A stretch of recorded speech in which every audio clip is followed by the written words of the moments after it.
bum bum bum bum bum bum bum bum bum bum bum bum bum. Hi. All right, kick this bad boy off. So, let's see, while we wait to get folks in here and let chat do its thing, catch up, all this kind of stuff. We got Thanksgiving in the United States this week. For you Canadians, that was like what, 2 months ago. Um, I have a small plethora of things I need to do. There's a PSA for those of you who have a local Petco. Apparently, the dollar per gallon slash 50% off sale returns on Black Friday. So, yeah, if you're in the market for tanks like this guy has to go buy some 40 breeders. Um, you'll probably be heading your way to a Petco, like I am going to be on either Black Friday or maybe the Saturday after, something like that. Let's see. Let me make sure you guys. I just want to make sure you're getting audio and all that kind of stuff.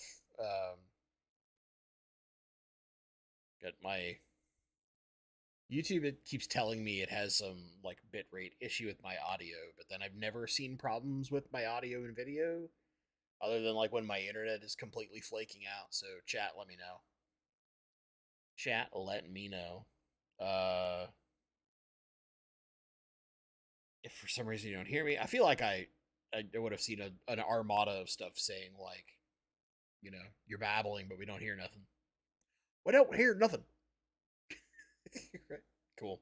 So I thought, like, I don't know what it is with YouTube early on in the stream. It's always like, oh, your bit rate's low on X, Y, and Z, and it's like, not according to every other piece of software I have, but okay, YouTube. You also want me to like run advertisements within 2 minutes of starting my stream. Stuff kills me. YouTube is just like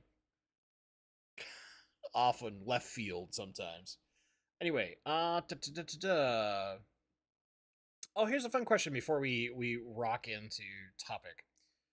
From Leo, member for 7 months. Man, Leo, I feel like you've been a member longer than that, man. It's interesting. So it's interesting how certain things feel like they're not nearly as long as they should have been, and other things you're like, I could have swore that was yesterday, and you look and you're like, oh, that was a year and a half ago. But what's the first breeding group you are getting when you have your fish room set up, and why? So the first breeding group I will set up is probably fish that I already have, but actually getting them in active breeding, and that's going to be the Running River Rainbows. So Running River Rainbows, number one, and then the Wob and Mooster Plecos are the other thing.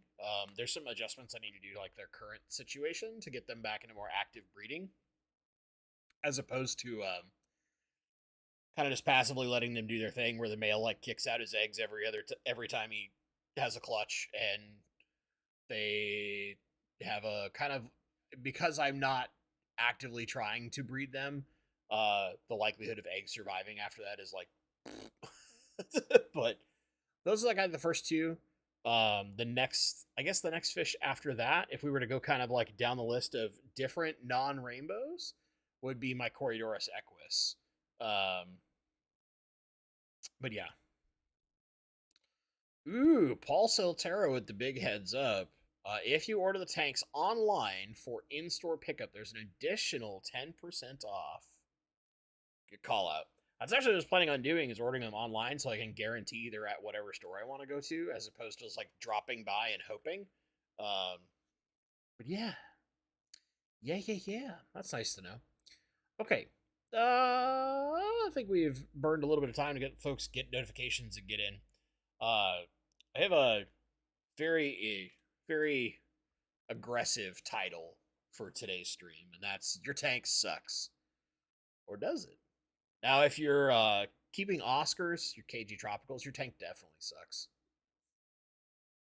And why I'm talking about this, I get this comment all the time. You'd be surprised. Creators probably see stuff like this all the time about like you're doing X wrong, or this sucks, or why are you doing it that way. You can take it however you want. It's kind of a generic. Anytime someone wants to be the fish police, right? So for those of us who maybe we've posted a picture of our tanks on Facebook or a forum or wherever, and there's always the person who immediately goes to the negative bend, right? And immediately is like, oh, why are you doing XYZ? You shouldn't keep plants with goldfish. You shouldn't, whatever the, you shouldn't keep your betta in a 40-gallon breeder. It should be in a smaller tank. Or that's too much flow for this fish. That's actually one of the most recent ones I got.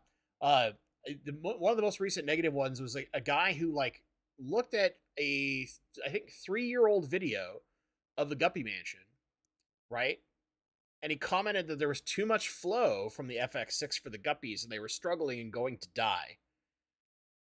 And for me, I was like, if I was the person who had that thought, the first thing I would do is look at that guy's channel and go, okay, let's look up the name of this fish. How many videos have they done recently about that fish? And did they change it, or are they no longer doing videos on the fish? Maybe then it'll tell me, I was right.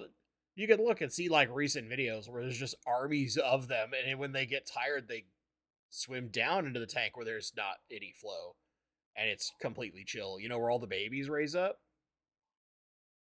So like little stuff like that. We all get that kind of stuff, right?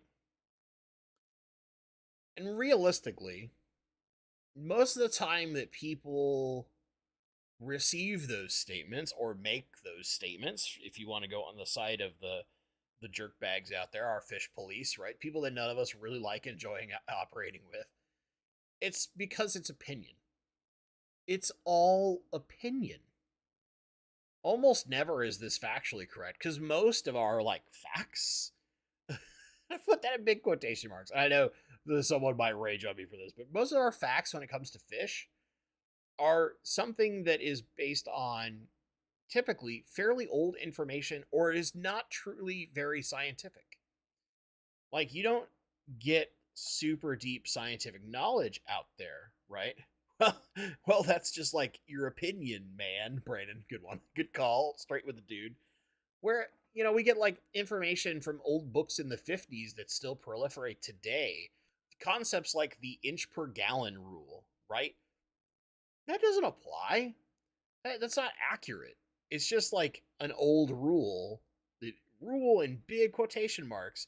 It's an old guideline to make things simple, but it totally does not apply, right? These are all opinions. It's just like most people would probably not put their colony of guppies in a 140-gallon tank because they're very top water swimmers. So you really don't need something that tall. You'd probably be better off, honestly, with a much smaller tank, or maybe something that doesn't have as huge a footprint, so that you are more likely to see significant amounts of breeding. If you're really trying to breed for like pure numbers, you're probably better in a 40-gallon breeder, or maybe a 55, right? You don't need a 140-gallon tank. But if you're a crazy person like me, and you're keeping that fish 99% for your own personal enjoyment, then you're like, yeah, I want to know what it's like to have 600 guppies in a 140-gallon tank full of plants. That sounds fun. I'm sure, like, another great example, right? I'll give you guys examples that I've received and I like laugh off almost every time. I had a guy who apparently is a big IFGA person, so International Fancy Guppy Association. And he said that I should no longer call my guppies the Luke Roebuck line because I don't keep them according to IFGA standards. Right? And it would be deceptive to say that, except that the fish genetics and where they originate from are Luke Roebuck. Because most of us don't care about the IFGA rules. We don't care. Does the fish look good? And did it come from that original breeder and hit the way that he created that fish and it still looks like that fish? Then it's that fish.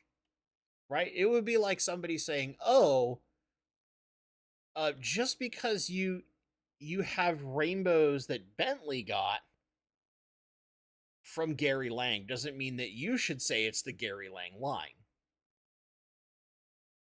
This is crazy talk, right? Like things like that are silly. And we could go similar routes, right? Like someone like me, another comment I've received recently. You've got sand all wrong. I'm 100% wrong about how to use sand. And in the particular video, I do state very early, right, that for me, I'm not a big fan of sand. And most people use sand purely for decoration and not necessarily as a good planted tank substrate. But there are lots of cases of people who have grown plants in sand, like deep sand bed filters. Go look at Father Fish, right? He has the huge deep sand bed that he's got his plants in. It's not that it can't happen, right? It's that it's infrequent. You know, it's all these things that I find hilarious, and like we all deal with it, right? We all deal with some level of fish police during our time in this hobby, and it's one of the things to me that is more likely to actually drive people out of the hobby, because for the most part, folks like you folks in chat and here, we're super chill. We're all really positive, even if we like can't stand Oscars.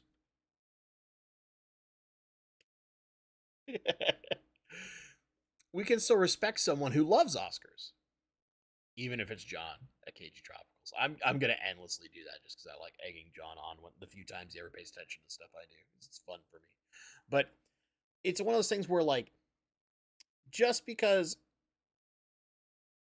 Bentley doesn't like Oscars as much as John doesn't mean that John is wrong for keeping an Oscar or Bentley is wrong for not keeping an Oscar, right? It doesn't mean that our tanks inherently suck or some other problem, right? It's more just like that's not what floats our boat in this hobby. And what I think the real lesson that I want here is for those of us who want to, maybe our intention is to help somebody. We really have to be careful to think about how we phrase things, especially in text, because you can't hear vocal tone, right? If I just type in like Oscars suck and leave a comment on a video, it's really different than to go like, yeah, man, Oscars suck. You know I'm being a little snarky, right? You know I'm like messing around. Where the difference is in text, you can't read that. So if you're like, let's say somebody like shows a picture of their tank and they have a problem and they're looking for help, and you identify an easy issue. Uh, let's go for a great example. Let's say that you can see a lot of detritus on their substrate, and they're worried about an algae issue. It's pretty easy to guess that they're probably overfeeding a little too much. We have too much phosphates, so maybe that's what's causing our algae outbreak.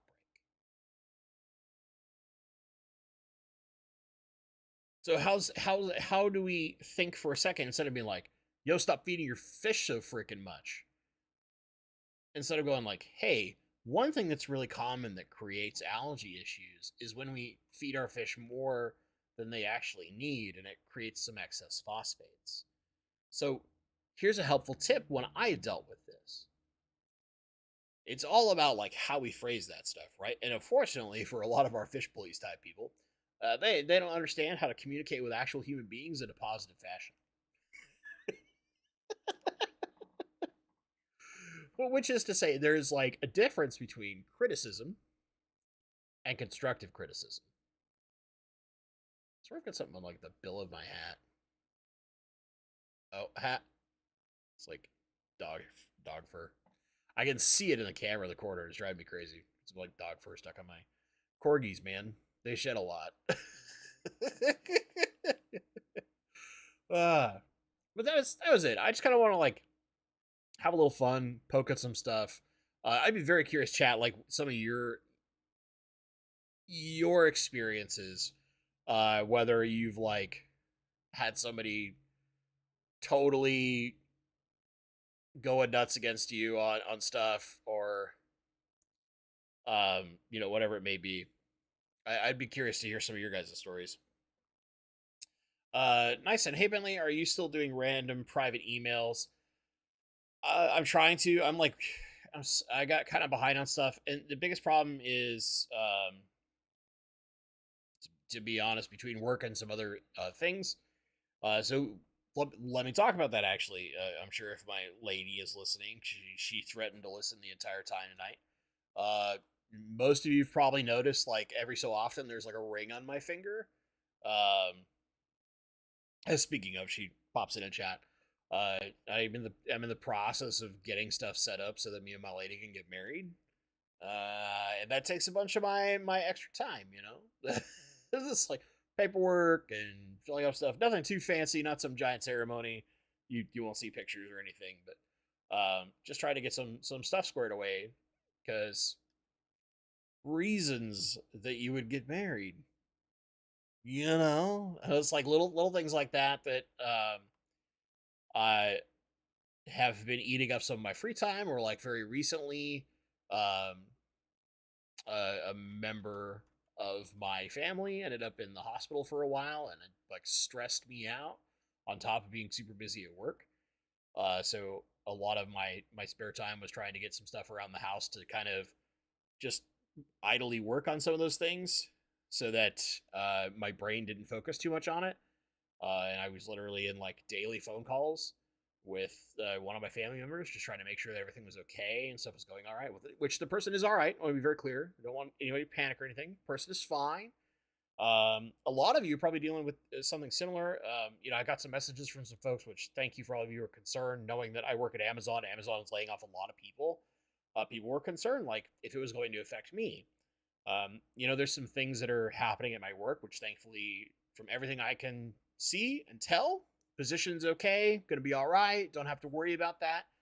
But there's a lot of tightening of budgets. So some of the things that were my team was looking forward to having in place to make our lives a little easier and to be what we call scalable, so we can handle the breadth of work that is coming our way in the next year, we have to kind of dial back on. So it's going to put some extra stress on us. And it's kind of like trying to figure out intelligently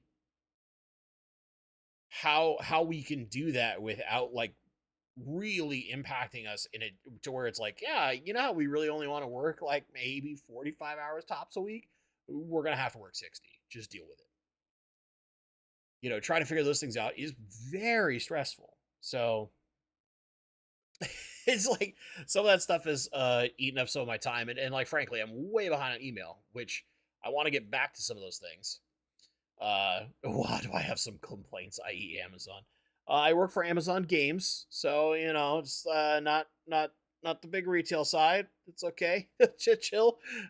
I can't fix your Prime account. I can't fix why the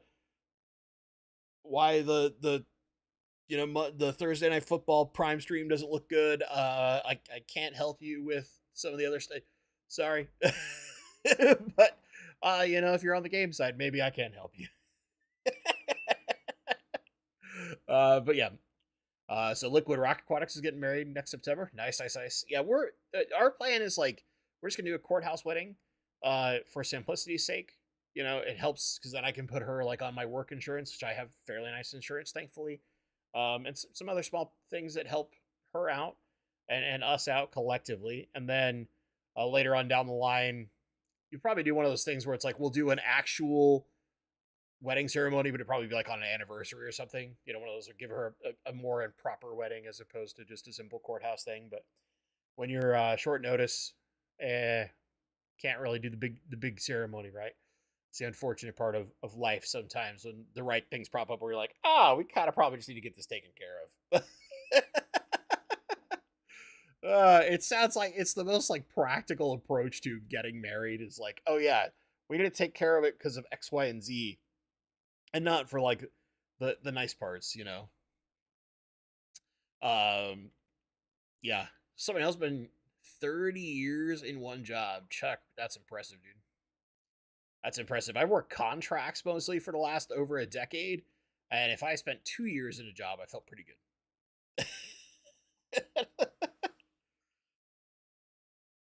Oh, Killer Kill You. Amazon was the first place I bought aquatic plants, and one sword lived. My fault, not the plants. Woo!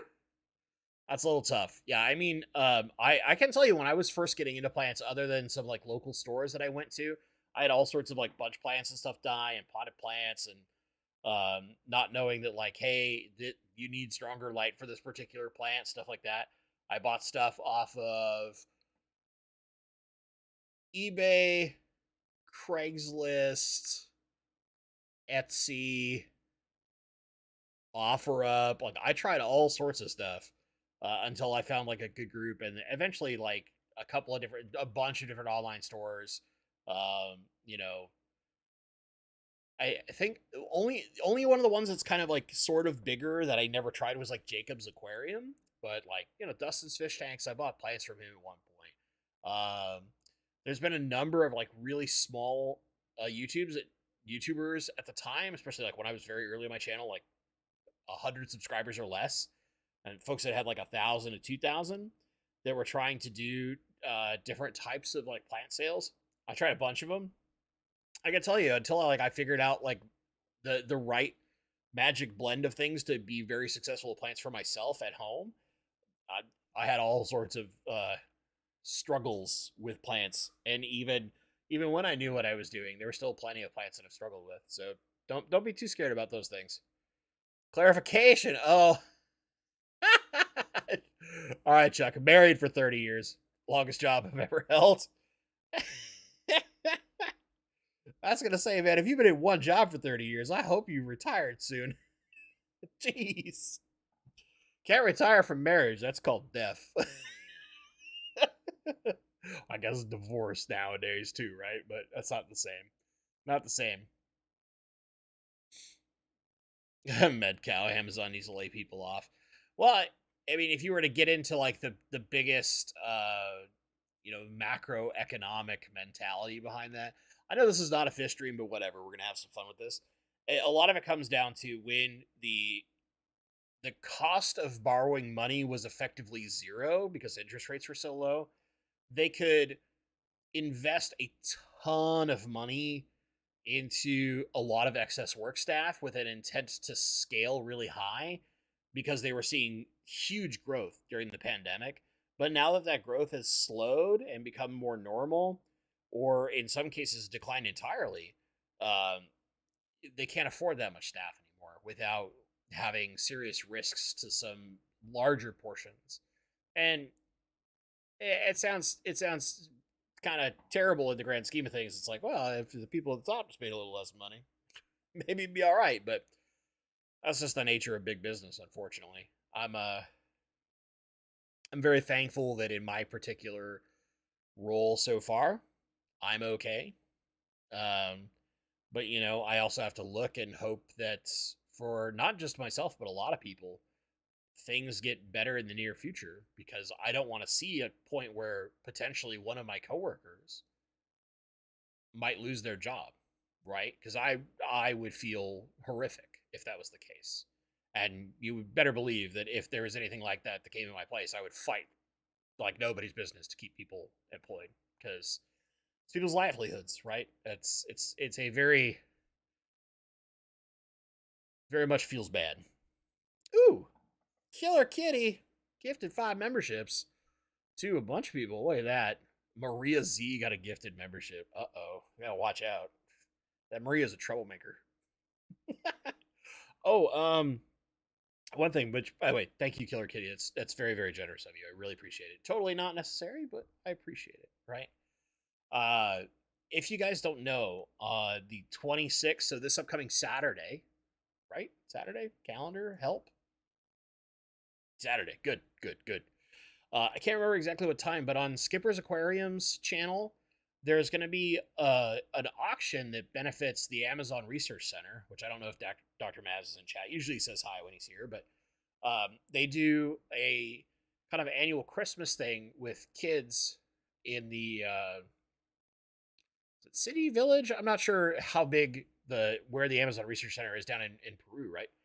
But they do a Christmas thing where they give out presents to the kids because a lot of the kids, that's the only kind of like toy or something they get all year just because of how how things are living in some of those countries like that.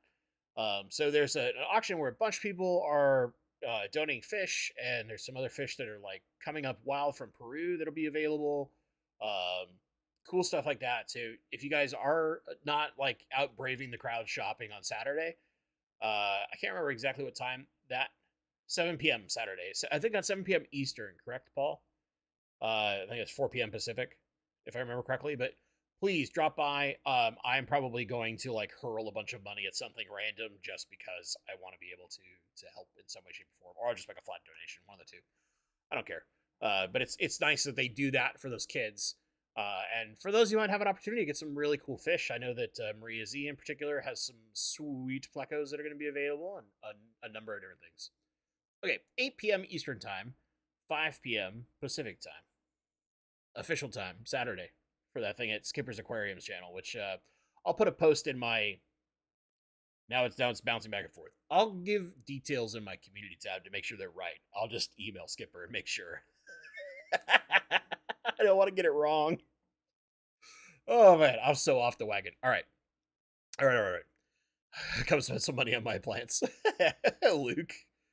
Kingfisher's Catch. Need help. My Kalitawas are shaking heads and not as active as they had been. pH 8.2, no ammonia or nitrite.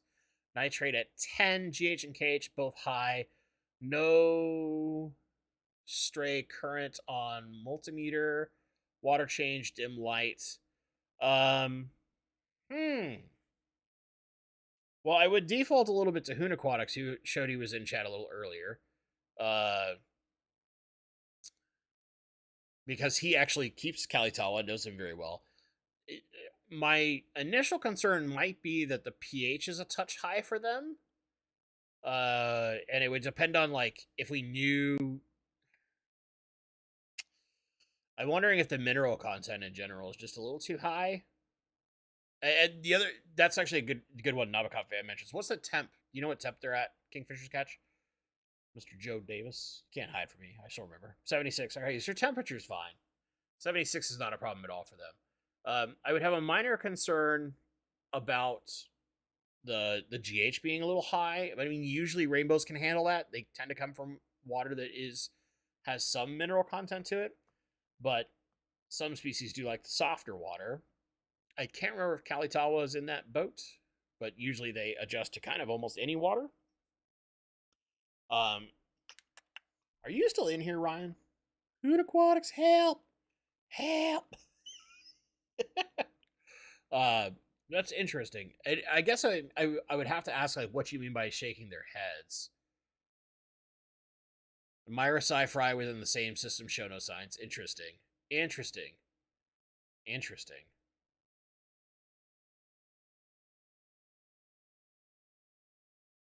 Well, there you go. So Johnny's like just straight up being like, Bentley, you're a dummy. Our water's hard as can be, and Kalitawas don't give an F. Okay, then yeah, it's an interesting question. Maybe the only thing I can think of is like how much additional oxygenation are we dealing with in there? Yeah, because in the wild, there we go. Hunaquatics helping out. Kalitawa around 7.5 pH, so it's not horrifically different. Going to 8.2, I mean, each 0.1 is like a factor, right? But it's not huge. It's not like we're talking about going from pH 6 to pH 8. Like, that's a huge one. And yes, as my significant other said, for all those saying congratulations about us getting married, thank you very much. I do appreciate it. You guys know how I am. I'm so scatterbrained when I start digging into questions and going deep. But yeah, my first concerns would usually be, just like Liquid Rock Aquatic said, oxygen and temperature are almost always the first questions we ask when it comes to any of our fish. Your temperature is spot on where I would want it, 76. 76 for rainbows is basically perfect. So it might be we need to add some extra oxygenation or look at something like that and make sure that that's not our problem. The only change was the light and its bare bottom. Could stress be a factor? Yeah, stress absolutely could be a factor. So if we went from like a significant change in light to like very low light to very bright light, then yes.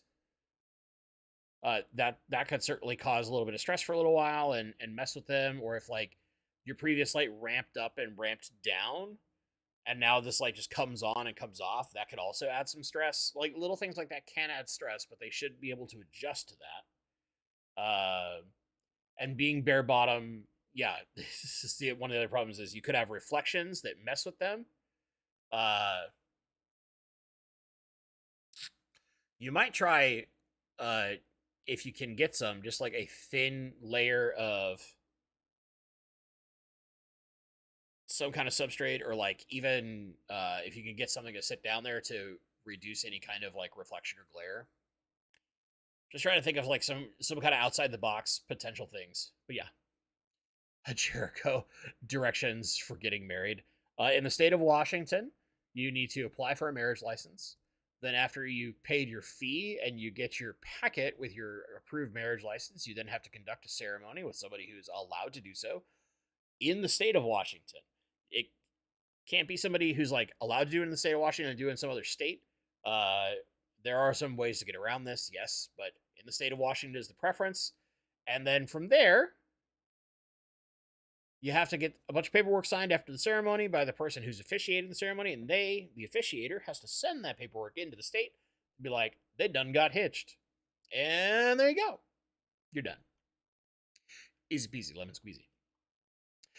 Can I put this out there? Because both my significant other, I thought this was hilarious, and maybe this is just because we have like 12-year-old senses of humor. But the state of Washington charges a fee for a marriage license of $69.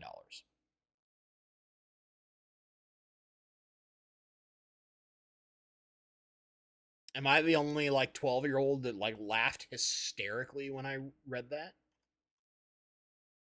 I was like, who's the jokester? Because like most fees are like $100, $25, $50.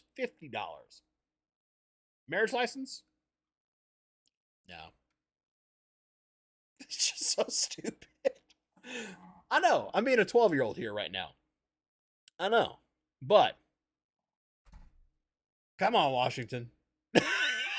Come on. Oh, Lord. I love parts of my state, and sometimes I'm just like, huh. Cost $20K plus to undo it.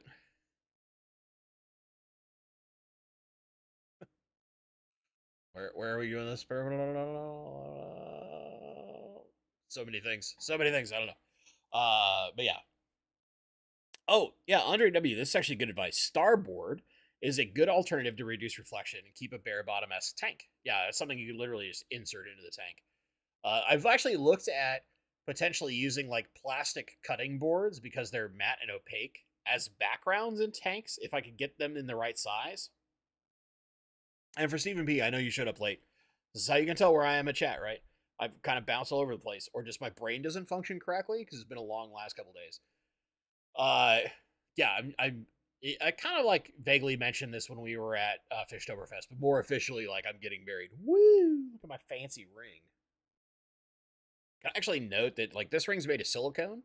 It's not like a metal ring of any form, and I kind of like it a lot.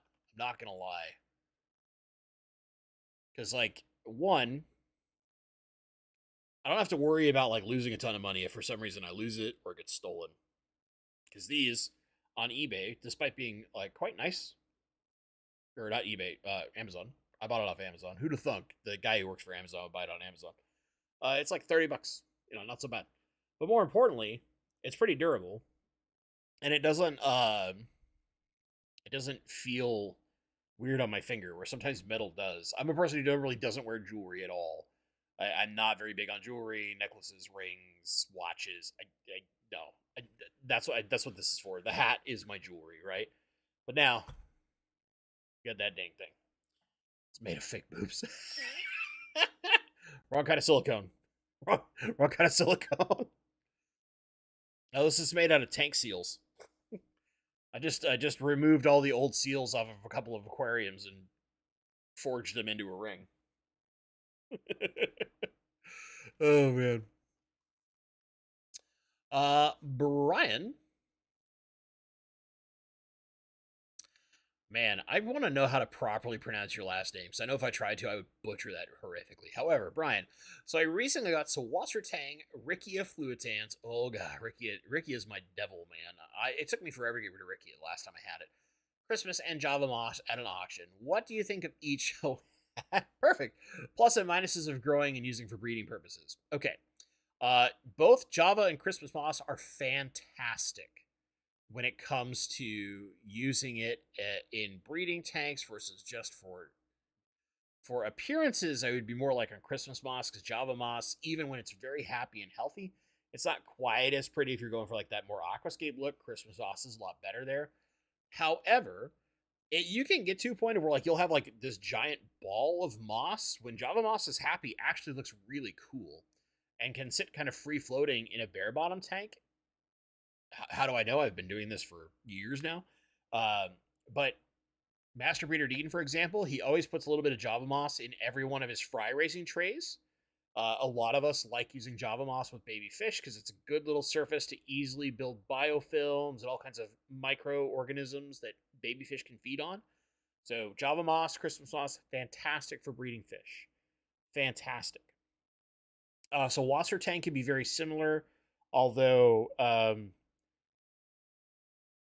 because of the way Wasser Tank likes to grow, it likes to be in very dark, well, very low light is more accurate, but like practically no light to make it grow super, super well without getting algae in it. And this can be similar with like Java Moss. Java Moss tends to do better in low light.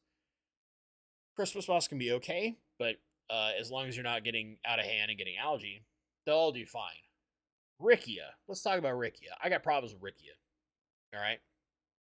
Rickia fluitans is a freaking nightmare because it'll grow like crazy floating. It'll grow like crazy attached to something. It'll break itself off into these teeny tiny little strands. It's kind of like duckweed on steroids at times because it gets a much more dense cluster than duckweed will. So if you are to go that route, Rickia can look really cool. Just know that once the Rickia kind of breaks free of whatever it's glued to or attached to, it can be an absolute nightmare to get it out of that tank. Kind of like duckweed, right? Duckweed, once you've got duckweed, it's kind of get hard to get rid of. It's why we kind of jokingly call it fish herpes, because it's the gift that keeps on giving, whether you want it to or not, to every tank that comes in contact with that net, that tube, that you move to fish, you put a container near it, you breathed lightly in the direction of the duckweed, and it ended up in a different tank. Rickia can be really, really similar. And now the nice part is that Rickia, much like duckweed, grows really aggressively. So it's actually very good at sucking up a bunch of like excess hornwort and stuff. But if you really want, or hornwort, I was trying to read a comment, and then my brain just was like, nope. Excess nitrates and things like that. It's been a long week. It's supposed to be a short week for me. It's been a long week. But if I were going to go that route and I wanted something more free floating, I would look at hornwort personally. I love hornwort, or like floating water sprite, because floating water sprite and water wisteria will do the same thing. It has this big root structure that'll float down underneath, and it's kind of like a natural spawning mop. But some fish won't use that. Lots of fish will breed on top of mosses. So they can actually be really good, especially anything that likes to breed closer to the substrate. Mosses are fantastic for that. So it kind of depends on what kind of fish you're breeding and what you're looking to do. Rickia looks cool at first, can be the devil. Everything else pretty awesome, low maintenance, nice and easy peasy. Hope that helps. Anybody know if PetSmart will have Black Friday sale on the FX6? Sonny, I'm not sure if they have a specific sale price going with the FX6, but they should have, through their rewards app, you should be able to at least get like the combined 25% off or 30% off, whatever the heck it is, that brings it down to like only $225. And then make sure you get them to price match anything that's like 300 online. You can easily show them, because that combination, they'll price match and then they'll discount it. So between the combination, you can usually get them down a significant amount, but I don't know if they have a specific Black Friday price on the FX6. I do know that like dollar for gallon is coming back with Petco, which PetSmart usually will price match those. So there's some options. If you need some tanks like this guy, I need some 40 breeders. Gonna go pick up some 40 breeders because I'm taking down some tanks to. I moved a bunch of fish. Uh, Monday, Saturday, Sunday. I think it was Sunday. It's all blurring together right now. But yeah, per Johnny, PetSmart always does 50% off on FX filters. So you go in and you tell him this guy named Johnny told me you're doing 50% off, and you're good. Oh, Nabokov fan, Q&A tank behind you. Do you have a place for those fish if you had to move them today? I really appreciate your video about the hobby issues. I just want to fix that tank for you. Actually, it's been kind of a fun experiment running just the sponge filter in there, and seeing like how much the sponge will pick up in that tank compared to like what the normal system would do. And honestly, like I think the Pleco likes it because the Pleco hides under the sponge a lot. Do I have a place that I could put them? Yes, because I just emptied a bunch of tanks, but I want to take those tanks down. Also, since they're Chilatherina, in theory, I could put them in one of my tanks that has Melanitanias, and they'd be all right. They're a little small though, so that's where I would have some concerns. Right now, technically, my 29 gallon that I did all of the filter experiments with the Whisper versus the Aquarium Co-op's air pump, that's actually empty. I'd moved all the fish out of it, but I've still been running it temporarily just in case because like I went to a fish auction. I know that there's an upcoming auction for the Amazon Research Center that I'm gonna do, and just in case I like break down and do something stupid and buy some fish that I didn't intend to buy, I have a tank running and cycled and all that kind of stuff. So in theory, they could just dump down to that 29 if I had to like tear this down immediately. My goal actually is probably a group. That group will probably move to one of the 40 breeders I'm setting up, and then the other 40 breeder will sit open. I have to do some tests, so I have, I guess, announcements of upcoming projects. I got a small care package from the Aquarium Co-op featuring their new CO2 regulator that I have been asked to test out and give my opinions on it, and we do all the usual video stuff. So I'll be setting up that, and don't worry, Killer Kitty, I'm getting to your question. I promise, I haven't forgot you. I'm just very out the window today. My brain has been all over the place. So I have 140 breeder that actually I'm kind of looking at doing a bunch of plant purchases this weekend too, and setting up a kind of nicer like pseudo high tech tank. I probably won't go like crazy high tech, but we'll put some decent lighting on it. We'll give it some CO2. We'll go the usual Bentley low and slow. We're gonna American barbecue method that bad boy. Nothing crazy. But then I'll probably put the Chilatherina upper Taurus in there, and I might contact my good friend Mr. Ryan and get some extras because I'll have a much bigger tank so I can hold more. But things like that. That's what I'll be looking at doing. Bentley does Dutch style tanks, only stems. Oh god, no. No. Bentley's not doing that anytime soon. Oh, no. That's too much. It's too much maintenance, man. My biggest problem with Dutch is the maintenance. Okay, so let me get to Killer Cody's. Jeez, my brain. We're gonna take a drink and wallow in shame at my inability to speak English. Fake vitamin water, courtesy of Kirkland Select, aka Costco. Actually, love this stuff. It's delicious, and it's the 0-calorie version, just in case. Gotta try to take it easy. Can shell dwellers and rainbows be in a 40-gallon together? Okay, so the technical answer is kinda. Yes, in theory, the rainbows can handle the parameters, but in order to get the shell dwellers really happy, you typically want to be pushing up toward like pH 9, because that's about where Lake Tang sits. It's very, very hard water. And rainbows can't go quite that high. Now, if you're bringing it a little down, the shell dwellers will handle like 7.5 pH. They're just not necessarily like going to be optimal at that point. And typically shell dwellers like a little bit less light, where rainbows kind of do good in higher levels of light because they come from very sunny areas. The biggest problem I would have in any 40 gallon with that mixture of fish is one, the rainbows are pigs when it comes to how they eat, and the shell dwellers can be kind of shy. But if the shell dwellers are in a system where other fish like rainbows are present, they're actually really good little bullies. They will gang up and fight off intruders to protect their shell territory to make sure all their prospective or current kiddos are okay. So there's a potential that the armada of shell dwellers would band together and try to pick on the rainbows. And while the rainbows might be bigger and very, very fast, the big problem is rainbows, when they get spooked, jump. Rainbows are very adept jumpers. They'll jump out of a tank on accident just trying to get the food because they get too excited. Now add that in with they get bumped on or headbutt or whatever from some shellies, right? And you could have rainbows flying out of your tank.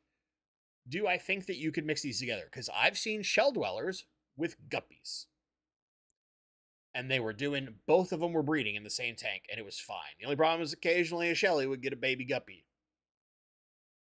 When shellies get full adults, they can take a baby guppy out.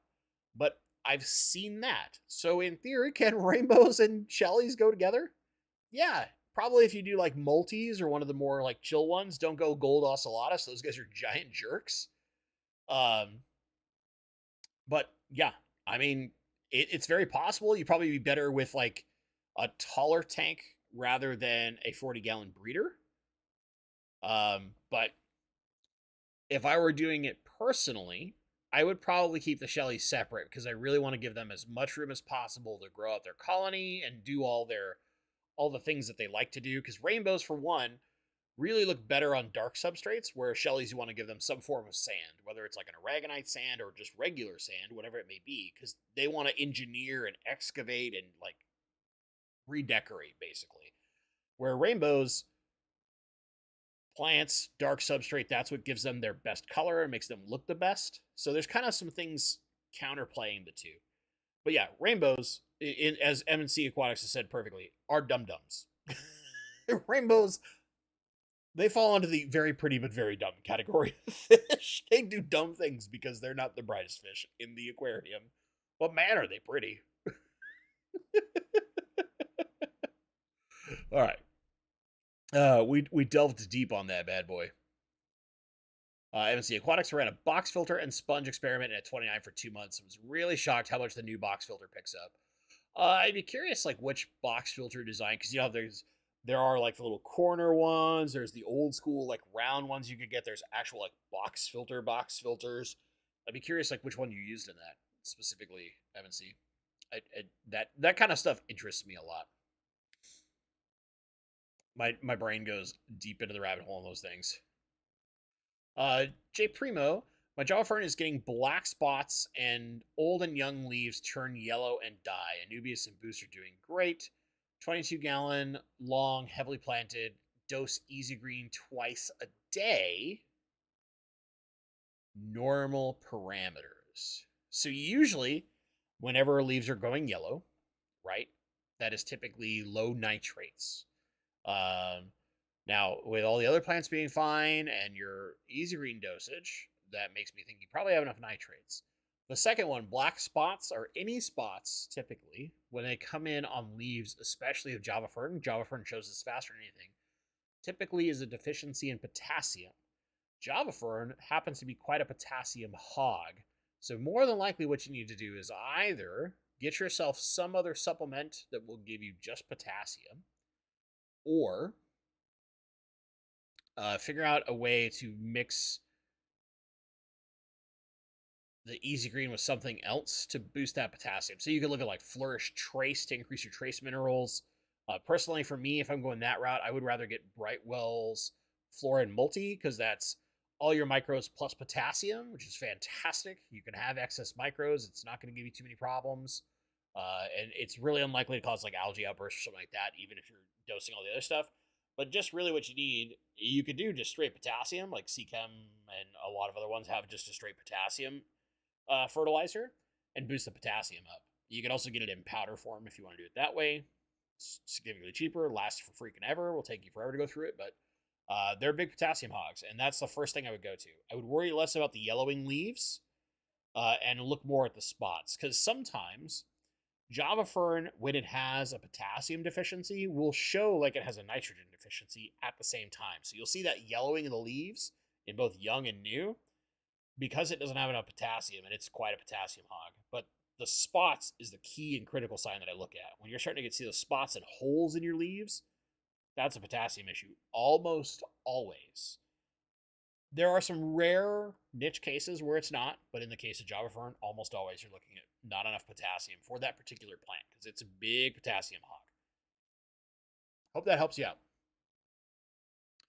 Priscilla, now just M, not MK anymore. Haven't seen you in ages. Glad to see you. Glad to see you too. It's been a while since I've seen you lurking in chats or anything. Granted, I haven't been in too many live streams lately because life makes you busy, right? But good to see you. Good to see you. Thanks for stopping by. I appreciate it, Priscilla. It's been a while. Have you done any like new cool fish art recently? I'm very curious if you got like a new print or something I haven't seen. I haven't dropped by your shop in an eternity, so but I have no clue. But I'd like to know.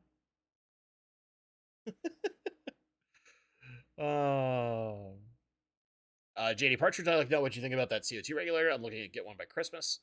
Yeah, I mean, I probably won't have like a full review out, but I'm gonna start monkeying with the mechanics of it here relatively soon, just to get a feel. We might do like an initial impressions video, maybe. Maybe we can do that, but not a full review. I need like months of tinkering with stuff before I feel happy doing a proper review. Mostly because you don't know certain things about something until you mess with it for at least 3 months. Oh, Leo 209 Costco rules. Costco can be fun, but man, the line of Costco is the devil. Chuck Davies, what's a Dutch style tank? So Dutch is a style of aquascaping that is effectively all plants. And usually, if the way to describe it is, let's say that you saw your plants and you have these big sections of mostly stems. Sometimes it's not pure stems, but let's say it's like all rotala here, and then it's all Alternanthera renekii, red plant here, and then you have these like big sections where they're super dense, lots and lots and lots of plants that take up a majority of the tank, if not the entire tank, and almost no hardscape. Some Dutch style tanks are using a level of hardscape, like you'll have like kind of a tree type thing or something like that. But that's like a Dutch style aquascape. One of the best, actually, I'm gonna go like steal a picture from a friend of mine. Oh no, that's video. That's not what I want. I need pictures. Dang it. There's a guy who's kind of well known in the rainbow fish circles. A gentleman named Greg. I'm trying to bring this in. Give me just a moment here. I want to show you this picture because I think it's like the best way to kind of show a proper Dutch tank, or at least how they're designed. Do we get it here? There it is.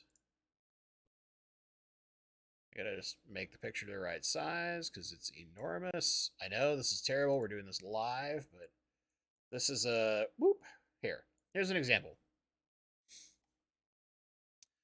This a gentleman who's really popular in the rainbow fish groups. He used to post in his channel every once in a while on YouTube. He doesn't do it too often, but this is like a Dutch style or Dutch inspired aquarium here. He does rainbow fish, of course. He's a rainbow fish nerd, but you can see it's like super dense plants everywhere, and you basically don't see any hardscape. This is like what a Dutch style aquarium is.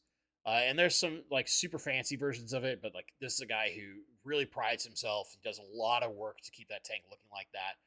And because it's tons and tons of plants, they can take a ton of work to make that. And it's a lot of trimming and stuff, but I mean, this is a guy who like that's his pride and joy. That tank is his baby. And obviously it looks fantastic, right? All the plants are beautiful, they're healthy, the color is incredible, all those things. All those things. Yeah. Ryan stoned on Canadian gaming. I don't know why I wasn't subscribed. It's okay. You are now, right? And that's all that matters. That's all that matters. Thanks. Appreciate it. Oh man, Mega Machamp up in the house. Let's go, champ. You've been playing the new Pokemon? My lady has been, let me tell you. Let's see here. Moby Dick of Dopeness. I was laughing at your name. There's a lot of names. There are a lot of people with very clever names I always giggle at. I love old school quarter filters. Half my tanks are run off UGFs and them. I've been pondering in one of the new tanks potentially setting up a underground filter system that may or may not be known for some other member of the YouTube community. Even if said person has been a jerk to me a couple of times.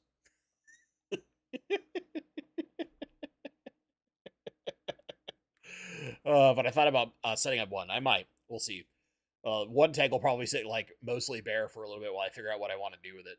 And then the other one, I already have a plan in my head, which is probably not safe because obviously you guys have seen how scattered brain my brain is right now. And stuff's just like, whoop. Sonny, have you ever had giant danios? No. No. I really like in the Dainio family. I love Kyathit Dainios. I also like the gold ring Dainio, which is basically just a teeny tiny leopard Dainio. But I really love the Kyathit Dainio because it's kind of just like a nicer zebra Dainio. Or I love longfin zebra Dainios. I had lots of longfin zebra Dainios as a kid. I think I had a group of like 30, 20 or 30, something like that. I love those fish. I've had Kyathits early when I got back in the hobby. I had a big group of Kyathits in one of my tanks. I love that fish a lot, but I've never done giant Dainios. They're not.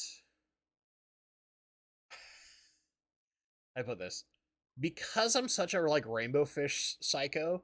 I look at giant Dainios and I'm like, not enough color. But Congo Tetras have enough color to where I get kind of interested in them every once in a while and think about putting them in with my rainbows. But then I realize that like I could just have more rainbows. or the one thing that I do like when I'm mixing a lot of species with rainbows in bigger tanks, and you guys have seen this on my retirement tank, and I probably need to shoot some video of my retirement tank again now that there's some extra fish in there. But I love roseline sharks. I love that fish a lot. I like their behavior. I love the way they look. They're just really cool fish, and they go so well because they're very peaceful and they're very social in the sense they like being in that group. They go really well with rainbows too. So my current retirement tank has, I think, 7 or 8 of them in there right now. They're all like full size. I mean, they're big chunky boys and girls, but with all the rainbows, they fit in perfect, right? Fit in perfect. They look great. But yeah, giant Daniels are interesting. It's just one of those things where like because they don't have that bright color and I keep rainbows everywhere, they would probably not get appreciated properly. Is really what it comes down to. Where like the Kyathit Dainio, it's got those nice orange fins that pop, kind of like a stir-by Corridora, right? And that's kind of why I like them. Is there's that little color that pops beyond just the pattern. I'm sure somebody's gonna be like, "You're dumb. They're amazing because X, Y, Z." It's more just like I know the fish is cool looking. I'm worried that with a bunch of rainbows, they'd be underappreciated because you'd be like, "Oh, look at that bright, colorful rainbow fish." No other thing, get out of the way. Bright, colorful rainbow fish, right? It's I like when I buy fish, I want to make sure that I get to appreciate them properly. So the more the deeper I've gotten into the hobby, the more I tend to keep like 1 to 2 species in a tank tops. Other than like maybe some maintenance fish. Because I really want to be able to appreciate just those fish when I set up a tank. And I want to set up something for them long term and appreciate them long term. Unlike some of our other YouTube hobbyists who like to change out their fish every few months. Just gotta throw shade randomly and let you guys figure it out. The spirit of giving sass to other YouTubers. Oh man. Pearl Danios are top tier Danio. Pearl Danios are very pretty. So are glow lights. I agree. They're all pretty. Just my personal preference goes to those two. And part of it is like Zebra Danio Longfin. I had a lot as a kid. And I thought they were amazing. And to this day, I still like them. And I don't see them very often. And then in the case of Kaifit Danios, they're kind of like a Zebra Danio with orange fins. I mean, the pattern's a little different, but it's very close. And so they just play off that same nostalgia from when I was a kid. Really, a lot of it is like, other than rainbow fish, a lot of things tend to be, they go towards some kind of nostalgia from my childhood. Tends to tell me everything about how I love things, right? Uh-oh. All right, Johnny. I'll answer this question. I'll answer this. I have 7 G Wine Millerai. So that's Geophagus, just in case. We're not keeping up, which the Wine Millerais are. They're Chef's Kiss top tier level Geophagus. 2 green silver dollars. What 3 rainbow species should I put in a 125 with them? I guess the question is how big are those green silver dollars going to get? But so we've got Wine Millerais, which are really pretty. My problem is I don't want to take away from those Geophagus. I'm going to be honest here. They're one of the best, if not the best. There's big opinions out there. To me, I think the Wine Millerais are probably the coolest and most interesting to me. Them and the redhead topos, like basic redhead topos, are just so beautiful. So you've already got like kind of turquoisey blue, almost greenish, and red, right, in your Geophagus. So we probably want to get something that is not similar coloration so that each fish pops on their own. I would be looking at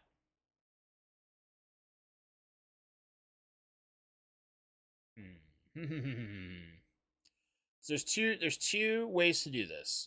Either A, we get a smaller rainbow fish in numbers, right? Or we get a few of the bigger rainbows. Now, if you want to go the bigger rainbows, I would look at something like the yellow rainbow fish, the Herbert axelrodi, Melanitania, bright yellow color, nice red finish. They stand out, but they're not going to take away from that coloration of the Wine Millerai at the same time, right? So they'll play off of each other a little bit. Or we can go with a much deeper blue and look at like a turquoise rainbow, or if you can find them, the Chilatherina calibiru. Want to go a little fancier, slightly smaller fish that gives us a little higher numbers. I would look at Chilatherina eleni wapoga, right? Yellow and blue striping to them. A nice darker blue, not too bright. Now, if you really want to be slick, because I know you guys have them at the shop, the Warehouse of Doom, Van Heeren. Now, we've got 3 species there. If I were personally selecting this, I would probably go like one really big group of only one type of rainbow. Because I'm a crazy person, right? But you want 3. So here's my 3 that I would suggest. Van Heeren, Herbert axelrodi, and for the spice, the extra spice, just toss in there and be amazing. Susii. Because they've got that super brilliant orange color that gets almost a little bit of brown undertone, kind of like the Clasioensis. If you guys are getting Clasioensis back in, I would totally tell you get Clasioensis. Because I think they're a really underappreciated fish. But those are the routes I would go. Otherwise, I would just do a giant group of Aves Creep Bosmanai. Or a lot of Running River rainbow fish if you can get them. There you go. There's lots of options for you. Pick, choose. You'll figure it out. You'll figure it out. All right, we got a couple more questions. We're close to ending Technically Pastime, but whatever. Is that a pair of yo-yo loaches? poking their noses out of the water. No, those are actually reticulated SAEs. I don't have any yo-yo loaches right now. I like yo-yo loaches, but I just don't have any at the moment. And oh, all right, hold on. Johnny was thinking, Van here and I, one of my suggestions. Ella and I would poke a red. It's good fish. It's good fish. It's good fish. And then Dorothy Eye. I like Dorothy Eye. The Dorothy Eye, if you're doing that, just keep in mind, like, that pattern is very similar to, like, the Wine Miller Eyes in a sense. So if you're trying to, like, kind of have them match a little bit, that would be, I could go that route. But yeah, I don't know. There's something that tells me, like, the distinctly different colors would pop a little more, but maybe that's just how my brain functions, which is to say it doesn't. I've got like half a brain cell working very hard to keep track right now. One of my coworkers and I will joke about when we're doing meetings together trying to do some planning. Well, like, if we each rub our half a brain cell together, we can have one brain cell and maybe we'll have a good idea. Just tells you our sense of humor sometimes, where we're like stretched to the gills and still trying to be amazing and creative. MNC Aquatics, PECTech has set up several tanks with the UGF method and had great success. Yeah, I mean, don't get me wrong. I've heard lots of people who've had success with underground filters. That's not what I'm trying to talk about at all. It's more just like there's certain things stated about a particular type of filtration that can be used with underground filters that I think could be, in very simple experiments, proven not as accurate. Ooh, wait a minute. First off, Luke has a fish named after Rosario LaCourte with that, and I don't know it off the top of my head, which makes me feel insignificant. Ooh, the rainbow tetra. Nematobricon lacorti. And that's pretty. It's got very similar to like Emperor Tetra in body. I like it. Cool fish. Yeah, I can see where those would look really good. All right. We do one more question, and then we're gonna call it for today. I know I've been really scatterbrained and missed a lot of folks' stuff, so I apologize. I'll be better next week, I promise. If there are a few days off and a bunch of turkey, they're triple sleepy. Sonny, are you talking about filtration? Maybe. I'm trying not to get into fights with certain people because I'm trying to take the high road and not dig into some things. But yeah. Oh, you texted me some screenshots. I've left my phone over there after I was chasing my dog. Should I play this game when I try to put her away? Yeah, but yeah. I was gonna say the A word. Anaerobic? I don't know about that. Anaerobic's not so bad. It's not a scary word. Why is the tank dirty? Hi, Harry. Yes. We saw it the first time. Yes. Why is the tank dirty? Have you ever considered, Harry, just for you, Mr. Wilson, have you ever considered that when you keep a pleco that is an algae grazing pleco, that it is reasonable to leave algae on the glass so that the pleco can graze on it at any time it wants? And if you're not doing something purely for a visual aesthetic, and yet I can still look and see and appreciate my fish, that it's not a problem. So the tank being dirty is your opinion, right? I don't care. Okay, that's fine. Then if you don't care, why are you asking? Logical fallacy, sir. Obviously you do care. So, can't win that game with me, man. I'm an analytical brain. Is I literally blow holes and point out exploits for a living. Because your fish can die. Algae's not gonna make your fish die, dude.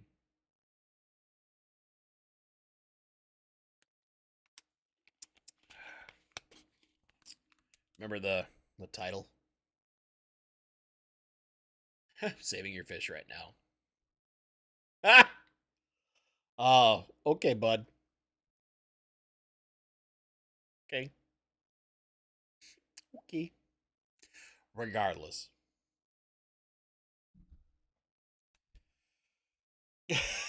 No, I have fun with these things. So that's the thing. Like, I'll go a little bit longer, even though I don't want to. For those of you who are in the United States, I hope you have a fantastic Thanksgiving, Black Friday sales. Maybe you get the stuff you don't, or play a little close to the vest, be a little frugal, decide not to go excessive on your spending. Yeah, we're gonna get trolls, whatever. I mean, dude, I got, bro. I did a water change earlier today. 50%.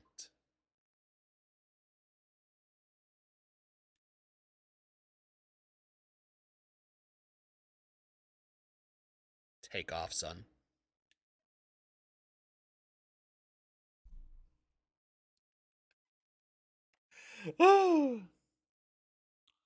Anyway, guys, I hope you all have a fantastic holiday. Thank you so much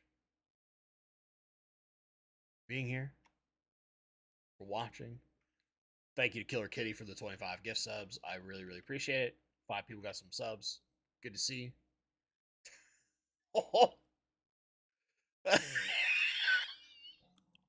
oh, chat's having fun now. Oh boy, that's the way to end right there. As always, guys, thank you so much for watching, and stay awesome.